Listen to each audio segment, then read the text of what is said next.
Well, welcome to the Potential Leader Lab, and I'm your host, Perry Maughmer. So today, a couple things before we get into today. Today, we're going to talk about how we can stop hiding behind comfort. So one of my favorite topics, both personally and professionally. And before we get into it, just a couple things, a couple notes. If you like what you hear, please, whatever, 1, 2, 3, 4, 5 stars you want to give it, whatever it rates for you, that's awesome. If there's anything we can do better, comments and ideas and insights are always welcome. And also, then, most importantly, share with somebody if you do like it to get them to listen, because if you build this community of people that you can talk to about the concepts, because the greatest way to retain these things, these concepts, and use them and leverage them and get them to have legs instead of just good ideas, is to share them with somebody within 24 hours of hearing it, because it's going to aid in your retention of the concept and the application, which is ultimately the most important thing, is that we use it. We don't just hear it. We don't just say we quote unquote learn it. We actually use it, and it changes our behavior. And I also want to I want to speak to the group I call the relentless few, because I realize this isn't for everyone. And I want to build that community of kind of unapologetically driven individuals who are known for two things for certain: that we are beautifully broken and that we do not have the answer, so we have just stopped looking for them.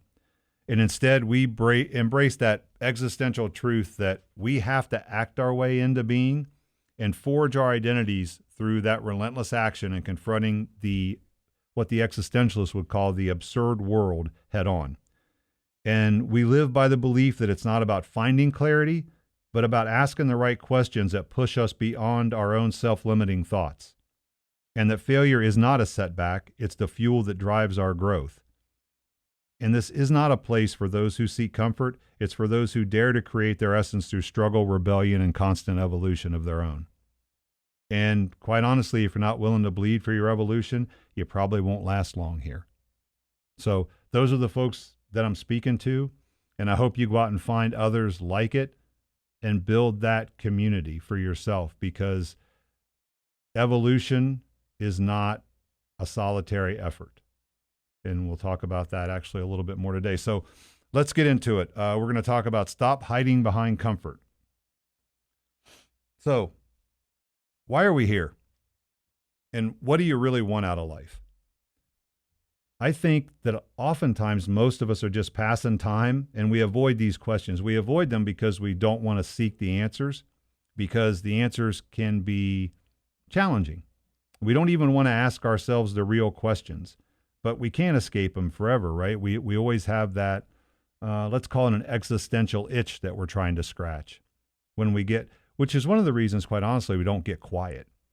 We don't do well sitting with ourselves in quiet, and we like to distract ourselves with technology. We like to distract ourselves with work. We like to distract ourselves with lots of activity, but it doesn't always take us where we want to go. We don't always sit back and think about, am I becoming the person I want to be?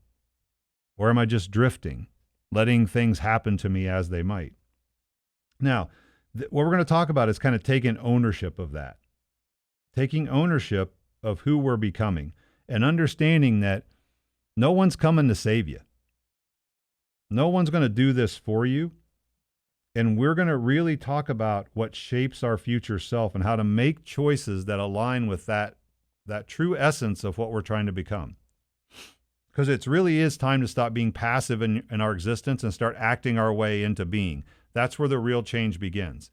Now, I will tell you, I just spent some time at a retreat with a group of leaders, and one of the things we talked about is really having kind of absolute clarity about what we do want. Because this isn't if we want to figure out what we want, then we have to take a step back and figure out who we need to become for that to happen. Because it isn't about the what, it's about the who, right? Goals are awesome, if you like that kind of thing. I think it's important to have a vision of your future. And for those that are around you and the people that are really important to you, it's important to have a shared vision of the future. You want to know that you and the people that you care most about are in alignment around what that shared vision is, And then you can ask yourself, who do I need to be to achieve that? Who do I need to be for those people that I care most about? Because as Maslow, as we know, we've talked about before, the top of that pyramid was not self-realization. It was self-transcendence, right? It wasn't self-actualization, which everybody likes to talk about. Again, Maslow came back later and said, no, it's not about you. It's about getting outside of yourself. It's about who do you need to become in service of others. That's what matters. That's what gives us purpose in the world. And oftentimes you find that we set personal goals for ourselves and we struggle to achieve them. And I think at the root of that, it's because they're just for us. I think we're far more motivated and driven to achieve for other people when it's meaningful for others we care deeply about, when it will make other people's lives better as well as our own. As long as there's connection there, as long as there's overlap with what we're trying to accomplish, that it makes the world better for us, but it also makes the world better for those we care about. I think that's when we hit that sweet spot of motivation. So number one, let's talk about the lie you've been sold. And what I call the lie you've been sold is culture. Listening to everybody else. Social conditioning, if you want to call it that. From the moment you're born, you're handed roles and expectations and identities and what success looks like, how to behave, and who you're supposed to be. But we know that's not the way to do this, right? None of this defines you. You define yourself through your actions. But I will tell you, all that noise that we get bombarded with every day, if we don't have clarity, if we don't have direction, if we don't have discernment, if we don't have discipline, it will decide for you. So nature hates a vacuum. So if there's any kind of vacuum around what you think you need to be and where you're going and what matters to you, then we listen to the noise and the world tells us, and then we just start accepting that, thinking that that's our own belief. And it isn't, nor should it be. We have to be able to drown that noise out and understand that in a vacuum, that's what fills it. So we're either purposely filling it or it's being filled for us. Now, we have to be very careful. There's a fine line in living for other people, right? I think we have to live with other people and we have to live for ourselves and for them as well, those that we care most about. But if we're abdicating that responsibility, then we're living in bad faith, as Jean-Paul Sartre said. And that's, we kind of lie to ourselves to avoid that burden of freedom. If you think about that term, just underlining it here on my sheet, the burden of freedom, because it is a burden, because then you end up feeling trapped in a role you didn't choose. Here's the cool thing. You can always choose differently. Always. Today, this afternoon, tonight, tomorrow, it's never too late to choose differently. And it isn't a one-time thing. You have to keep choosing differently every day, depending on how it's going. And there is sort of a wake-up call right here. You're free, and that freedom can be absolutely terrifying. But you can either embrace it or you let somebody else write the story. So you have to figure out who are the people on that list you're living for besides yourself. You and who else? And then what do they need from you to make the world a better place? But you have to be central to that story. I mean, we are absolutely free in an absurd world. And what I mean is, if you've ever stood on a precipice, if you've stood on the edge of something and looked over and got that queasy feeling in your stomach and thought that was your fear of falling, that wasn't your fear of falling. That was your recognition that you're free to jump. That is the feeling you have. That is the nausea, which is what existentialists call it, the nausea of freedom. It's that feeling in the pit of your stomach when you know you're free to choose. And that is, at some point, the ultimate choice. Now, Second point of this is you're the storyteller. You have to continually rewrite your own narrative. You are, and so just remember this phrase, you are the author of your own existence. You write the story. Now, the real cool thing about this is, and I guess the cool thing and kind of the most challenging thing is, you're writing it as you're living it. You're kind of, you're building the plane as you're flying it. We can't take time out and go over here and do it and then come back and go back and forth and try it and come back and try it. We're trying it all the time. You're living in that moment. But there are lots of people out there that are living in a narrative that was created by somebody else. So just stop and think about, are you living in a narrative? Are you living in your story, or did somebody else create the narrative for you? There's nothing wrong here. I want you to understand there's no judgment or anything like that. I just want you to, it's easy for us. It's easy for us as humans to fall into this, to fall into these accepted norms of society and live the narrative that is given to us by our parents, our education, our friends, our church, our community, the marketing that we watch. I mean, just think about that. Think about all the time, all of the things every day. I want you to do a test. Over the next 24 hours, just think of how many things you are exposed to in the terms of messaging from everywhere, work, home, leisure time, whatever, where somebody is putting something in front of you, showing you or implying that if you do X, then you will get Y. If you drive this car, if you wear these clothes, if you buy a house in this neighborhood, on and on and on, that's a narrative being told to you. Now, you're free to make choices, so it doesn't mean you shouldn't do any of those things. It just means you want to make sure you're doing it because it fits your narrative, that it moves you closer to where you want to go. Because every decision you make all day long is moving you either closer to or further away from what you want most in the world. But the number one thing you have to do is figure out what you want most. You have to answer that question. Now, as far as the story goes, just a last thought on that. Herman Hesse, there's this quote that I love by him, and he said, "My story isn't pleasant. It's not sweet and harmonious like the invented stories. It tastes of folly and bewilderment, of madness and dream, like the life of all people who no longer want to lie to themselves."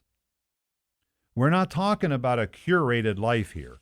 We're not talking about the life you see on Instagram and LinkedIn and Facebook or whatever other social platform you want to talk about. We're talking about the life filled with folly and bewilderment and madness and dream, like all those who no longer wish to lie to themselves.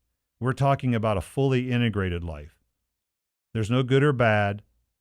There's no up or down. It's just life. And the purpose of life is to live it. And there can be no bad without good. There's no light without dark. There's no wet and dry. You look at all these things, yin and yang. You need all, it's all of it. We need all of it to make it work. So when you change the story, you change the outcome. That's what Viktor Frankl was telling us in A Man's Search for Meaning. It's not what happens to us, it's how we respond to it. And your narrative is not set in stone, much like your personality. These things, we can't change the past, but we can change what the past means. We can reinterpret the past to shape our future. I mean, think about that. You can reinterpret what has happened to you and reshape what's going to happen. You decide today if your story is one of growth or stagnation. That's up to you. But you have to choose it every day. You are always at that moment of choice. And I understand it's exhausting. It's not a set it and forget it. Because so much is coming at us, we have to constantly reevaluate. We have to constantly reset to where we're going. We have to make sure that our compass is going in the right direction. We have to have it all the time. We have to look at that compass and make sure we're pointed north. But what is your north? What is your true north? Because that's what we're talking about. It can't be true north as identified by somebody else. Life is defined by choices, not circumstances. And you can choose at any moment to change the story. You have, for those of you watching, a pen in your hand. You just have to ask yourself, are you going to take the cap off and write? Or are you going to take choice back? Not control, because we're not in control, but we can make a choice. That's the only thing we're actually in control of, are our choices. We get to choose. Now, here's the thing too. Reflection is the key, because we have to know what drives us. And Thomas Dewey said, we don't learn from our experiences, we learn from reflecting on our experiences. So when I talk about, reinterpreting the past, that means we have to have time built in to go back and look at what happened. Something as simple as just spending a couple minutes each day answering 3 questions. Basically, what went well, what didn't go well, what would I do differently? It's not complex, it's not hard to do, but we have to go back and I will argue, I told a group this over the weekend, if it's not written down, it doesn't count. Not only does it not count to you, it doesn't count to anybody else. Nobody gives any credence to something you just talk about. If you've never taken the time to write down what your plan is, to write down what matters to you, that's what you can share with people. People don't put any credence behind just what you say. They want to know you put thought into it. And to be quite honest with you, a lot of times what we think doesn't make any sense when we try to write it down. When we try to explain it to somebody else, we get caught in the echo chamber in our minds thinking, this makes perfect sense. I don't know if it's ever happened to you, but it happens to me quite frequently where I've been thinking, quote unquote, about something for a long time. I think I have clarity, and then I try to write it down succinctly to share it with somebody else, and I find it takes me 45 minutes to make sense of it. That's when you know you've actually thought about something, when you can say it simply with fewer words. As Kevin from The Office said in one episode, why use many words when few will do?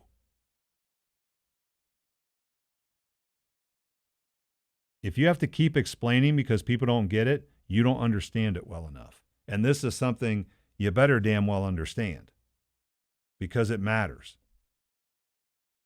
Not only does it matter to you, but it matters to everybody else that you care about. And this is not optional. Like, reflection is not optional. And we talk a lot, but reflection forces you to face that uncomfortable truth of existence. That's why it's necessary. Reflection forces you to look at the answer to say, did I do it? And if I didn't do it, am I willing to do it? And you need to dig deep. You need to sit with the discomfort, sit with the questions. Because we learn through reflection. And that's where we uncover our real motivations and desires. Without it, we're just we're skipping along the surface. We're just kind of drifting. Because, and I forget who said it, but if you don't have any destination, any port will do. I mean, nobody sets out on a trip and just says, I'm just going to get in my car and drive. We're going somewhere. We're not going to get on a ship and you get on the ship and you ask the captain, where are we going? And they go, I don't know. We're just going to go. We'll know when we get there. I guess you could do that sometimes for fun, but I don't think you want to do that with your life. You are the captain. Like, you're the conductor. If you're getting on the train, you better damn well know where the train's going. Because guess what? Other people are going to get on the train too. Other people are hitching up to your wagon, so they want to know where you're going. That's why they join, because you create a compelling vision for them. So revisit this often. And this isn't something you just do every now and then. This is something you have to build into some type of cadence for you to know, when do I need to revisit this? And at certain points in your life, it may be weekly, monthly, bi-monthly, quarterly. Certainly you don't want to wait until annually. A lot of stuff changes in 12 months. Let's see, it's September 23rd. Anybody remember what they were doing last year on September 23rd? I sure as hell don't. I don't even remember what I was planning to do last September. Going into Q4, what are the big initiatives? Nobody knows. Go back and check your notes. You probably laugh. If you actually wrote down, if I can go back and look in my journal because I have one, and sometimes I do go back a year and I look and I think to myself, wow, That was stupid. If you're not embarrassed by who you were 12 months ago, you're probably not paying close enough attention. But you have to practice self-inquiry. Don't just question other people. Question yourself. Question your own motives. Question your own values. Question your own choices. It's so easy to do that for other people. It's so easy to sit in judgment of other people. Well, think about it for yourself. Practice on you.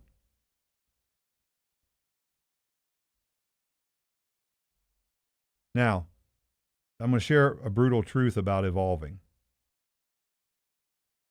We are, Sartre said, we are our choices. And so what happens is when you look back at how things are going, it is a result of a myriad of choices that you've made. If you don't like the way things are going or like where you are currently, then you have to make different choices today to get a different result in the future. If you want things to be different, you must do different. Then you will think different. We get into this trap where we're gonna think about it. We're gonna research it. We're gonna do all this other stuff that is no action tied to it. And then once I have all of this stuff, then I'll do something. That's not the way it works. You act your way into being. You don't think your way into a new way of acting. You act your way into a new way of thinking.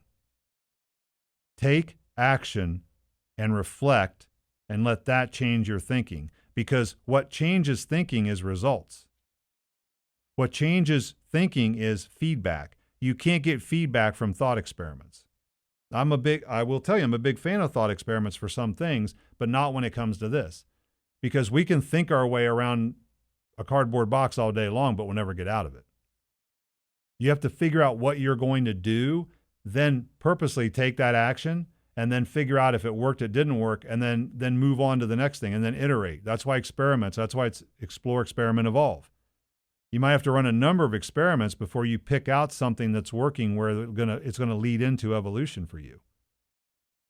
But that has to come first. The action has to come. We have to have some result to talk about. If not, then we're just talking about hypotheticals, and that gets us nowhere.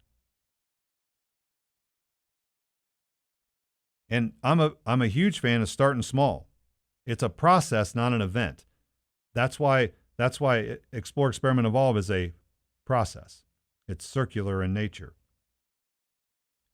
Every small action you take is a declaration of who you are.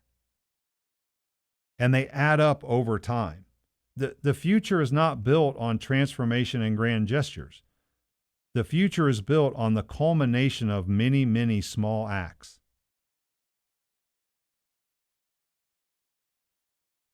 Choose differently, and you'll become different.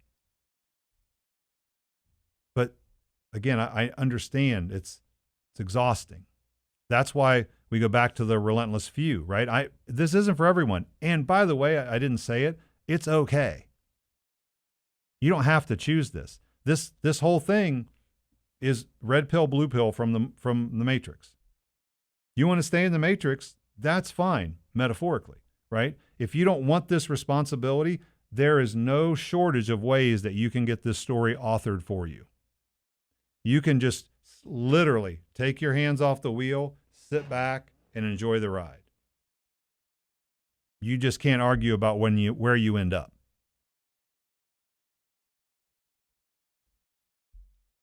But just remember, this is a process, an ongoing process, and you have to choose over and over and over again to stay on course.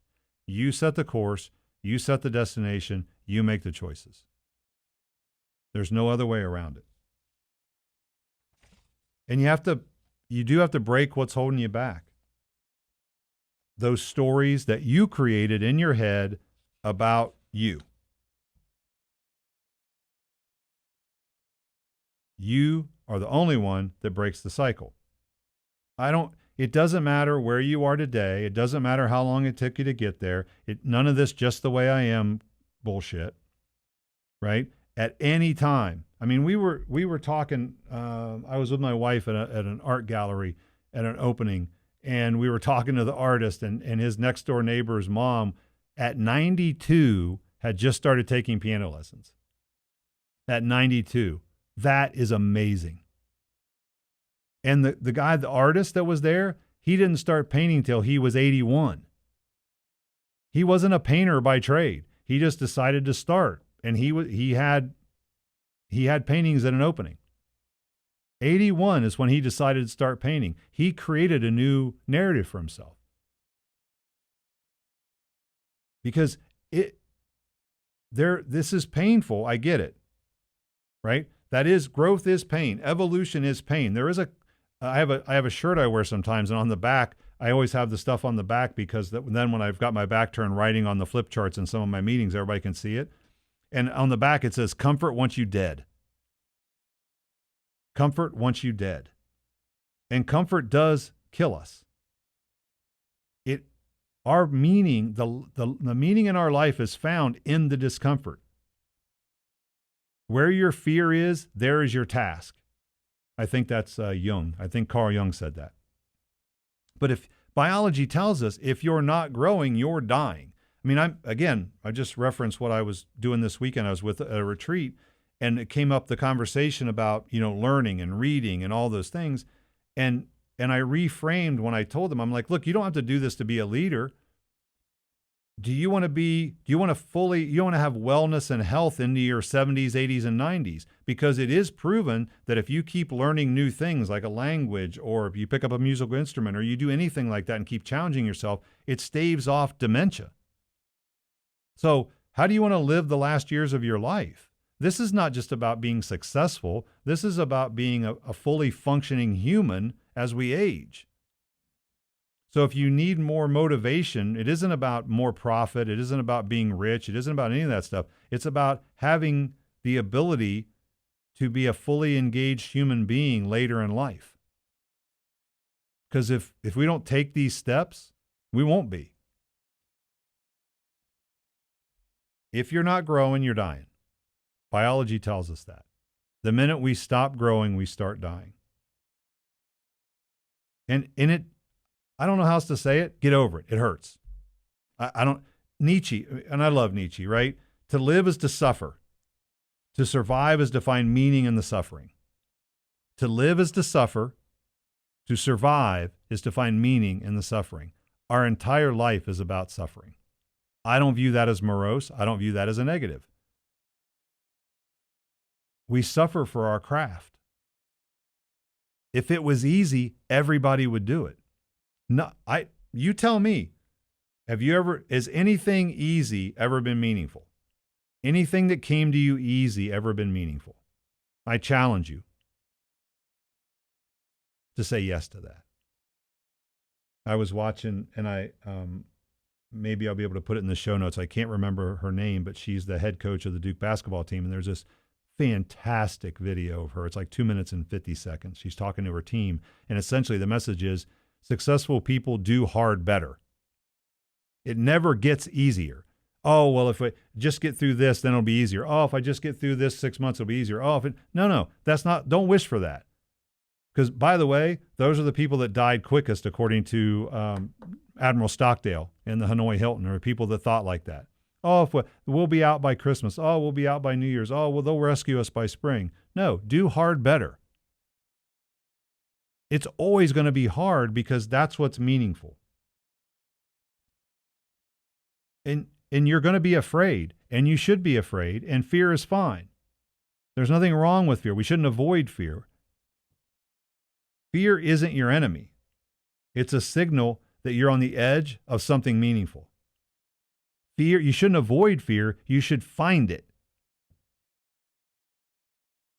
Because it's an indicator. When you are afraid, when you have anxiety, you're on the edge of something meaningful. So lean into it, not away from it. People that do these things, it's not that they don't experience fear, it's that they act in spite of fear. They go ahead and take that step. The only way out is through. I forget who it was, but it says, if you're going through hell, don't stop going. Right? But the only way out is through, or over, or around, or under. It doesn't matter. But if whatever's meaningful to you, you've identified clearly for yourself, nothing stops you. If you have something you want to achieve, I asked a group of people the other day, I said, if you have kids and you were standing in the driveway and your child ran out into the street and a car was coming, would you stop and think about what you were going to do next? No, you wouldn't. You would act. Find something that meaningful. Find something that heartfelt, that matters to you, and then you erase all of these challenges. Because now you don't have to think about it. You just get up in the morning and do. But you have to design your future self and stop waiting for it to happen. You're not a victim of circumstance. You can't be passive in life. There's no room for it. Let me rephrase. I feel getting a little judgy, so let me back up. I don't mean this in a way that I'm casting aspersions or judging. I don't mean that at all. This is the choice part of it. I don't have any issue if people choose not to do this. I absolutely don't. The only issue I have is when they're not willing to make it intentional and own their decision. That's what I have an issue with, because to me, that's bad faith. That's bad faith. If you choose to do this, if you choose to take the red pill or the blue pill, that's the choice. As long as you're willing to, Cypher in the movie The Matrix said, I want to go back. I don't care anymore. I think it's the blue pill. I don't remember. I think he took the blue pill and he went back in the Matrix. That's what he wanted. I have no issue with that. What I have is people who want to put that responsibility off of themselves. You just have to own it. There is no bad decision here. There's just indecision is a bad decision, or releasing the power of your decision to society. That's abhorrent. But, Nietzsche also believed in the eternal recurrence. You live, though you would have to live that moment for eternity. Think about your choices. So the eternal recurrence, that you should live as though you would have to relive each moment eternally. So if you were to think about choices you make and talk about a motivator to make the choices correctly for yourself, not correctly as in a universal, not in the categorical imperative that Immanuel Kant said, but just for yourself, that you're going to choose in each moment to live in a way that you'd like to relive that moment over and over and over again.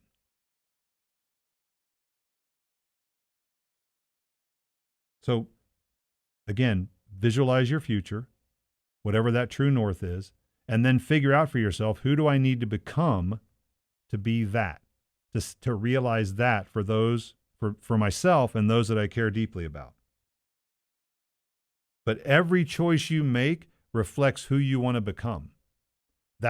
So when you look back at your day, when you ask yourself, what went well, what didn't go well, what could I do differently, and you look back at decisions you made, you'd ask yourself, did all of those decisions that had meaning attached to them reflect who, in my mind, I want to become? Is it moving me toward, is it assisting me in my evolution to become that person, or is it moving me away from it? There's, again, no judgment here, and you're not going to do it 100% of the time, but you do want to do it more than 50% of the time. But just start small and start with intention. Start small, start with intention. It's not complex, right? It is simple, but far from easy. And consistency, not motivation, will get you there.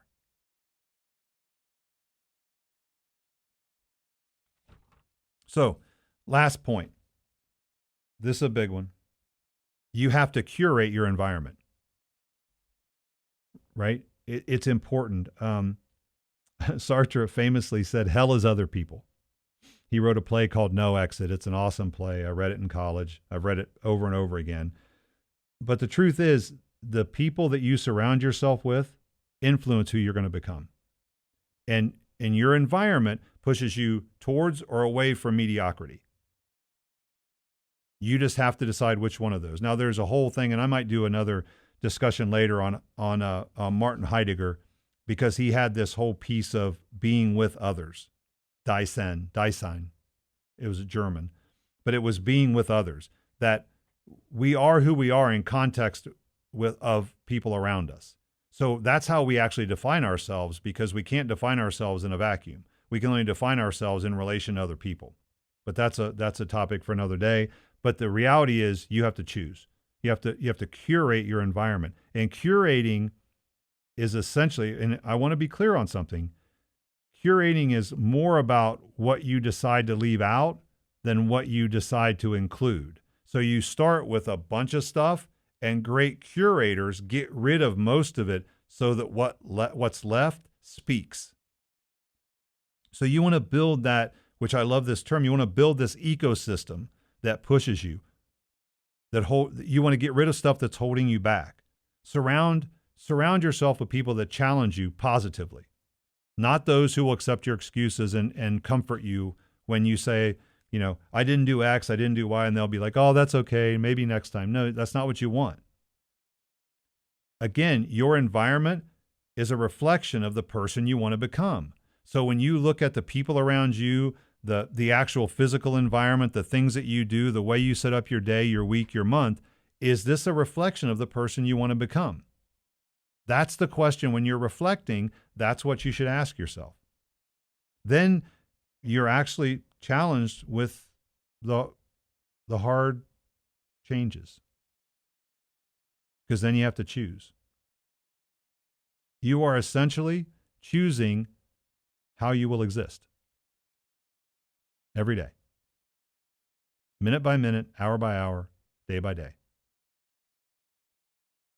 You have to look around and say, is everything that I've created, my environment, the people I'm around, the things that I do, are all of those things a reflection of who I want to become?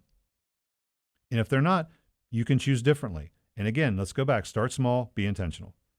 Not boiling the ocean, not changing everything in a day. We're acting in a sustainable and scalable manner. It is a marathon, not a sprint. You choose.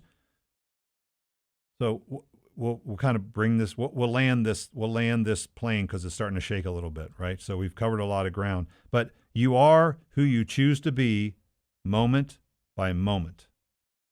You're not a victim. You're not defined by your past. But you will have to take responsibility for your existence. No one else will. That's the ultimate choice. Life will mean what we imbue it with. We have the opportunity to make those decisions. So what are you going to do with that freedom? My recommendation, stop waiting. Two things. Stop waiting, stop blaming. Don't do either one of those things. Right? There's this great, I guess it's a story. You could say it's a joke or whatever, but this guy, and I'm going to get off topic, I realize, but it's just funny. It kind of fits in here. So this person was, there was a flood, and it was flooding in their house. So they climbed up on the roof, and they were praying to God to rescue them. So pretty soon a boat comes up. It's like, hey, you need rescue? Nope. God's going to take care of it. Then a helicopter comes, same thing. No, God's going to take care of it. And then eventually the person drowns and ends up at the pearly gates. And the person's like, God, I thought I prayed you would rescue me. He goes, I sent you a boat. I sent you a plane. I sent you a helicopter. So sometimes we have to be clear that the opportunities are there. And it's not about somebody else doing something. It's about us. It's about taking that action. Stop waiting, stop blaming, and start acting. Start doing. The rest of the stuff will come. You'll figure it out. So what will you choose today? One action, one step. Then it all starts to clarify. Whoever you want to be in that future is waiting, but you have to show up. Like, you have to show up and do the work. And yes, it's hard. And yes, it's tiring. And yes, it's relentless. But that's the challenge, I guess. No wrong answer, no right answer. Just one that you're willing to own. So I hope you enjoyed it. I did. I thought it was kind of fun. And to be honest with you, I told somebody this in a meeting I was in the other day. I really feel like sometimes I just invite people into my own therapy session. Like I got news for you. I write the shit and investigate stuff that means something to me that I'm using today. Like that's why I get excited about this stuff, because it's helping me. I'm just hoping it helps at least one other person when I'm sitting in here yapping about it. So I appreciate your time, energy, and attention. I appreciate you tuning in. Again, share it with somebody. Talk to somebody about the principles that you've heard. Make them your own. Make them something that matters to you. And just please, please, please figure out who you need to be for those people you care most about in your life, and make sure you identify where you're headed so that you eventually get there. Thanks a lot, and we'll talk to you soon.